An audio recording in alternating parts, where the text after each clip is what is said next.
Baseball's All-Star game is the best of all the All-Star games. And the tradition of the All-Star game has been going on since 1933. Washington, D.C. has hosted 4 MLB All-Star games in its history, and this year it was announced the game is returning to our nation's capital in 2018. Those 4 games were in 1937, 1956, 1962, and 1969. And what's notable really for Washington fans is that at least in those first 3 All-Star games, Washington players saw almost no action. Only one player came up as a pinch hitter in the 3 games. And it wasn't until 1969 where Washington was able to watch a player of its own. That's the one time that Washington players actually saw significant action. Frank Howard, the Washington slugging outfielder, hit a home run over the clock in right center at old RFK Stadium, 458 feet, and he got a 30-second standing ovation. 1969 was also the centennial year of baseball.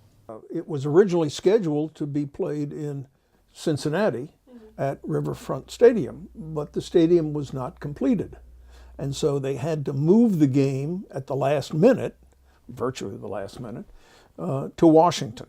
And some of the greatest baseball players were in D.C. attending the game. Jackie Robinson and 34 other Hall of Famers on this ball. These were the greatest living baseball players. The best thing is the autograph on what they call the sweet spot, which is the place on the ball opposite where the commissioner's signature is. And all of them were deferring to one another. No one was going to sign on the sweet spot until I got to Jackie Robinson. And without a moment's hesitation, he signed on the sweet spot. And I've always said Robinson knew his place in baseball. The other 3 games in D.C. held special significance as well.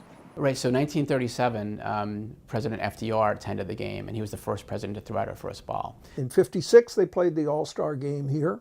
That game is memorable for Mantle, Musial, and Mays hitting home runs. Mantle's ball hit off the side of the Mr. Bo sign, and it caromed into a yard behind the stadium. And it was estimated at 565 feet. In 1962, President John F. Kennedy threw out the first pitch in the newly opened D.C. Stadium, now known as RFK Stadium. And next year, Washington will have yet another year to add to its All-Star Game history. What we'll see next year is just a celebration of how great Washington baseball has become, the fantastic All-Stars that will be representing the city that day, and an acknowledgement that Washington really is a great baseball city once again. Reporting for MASNsports.com, I'm Kelsey Snyder.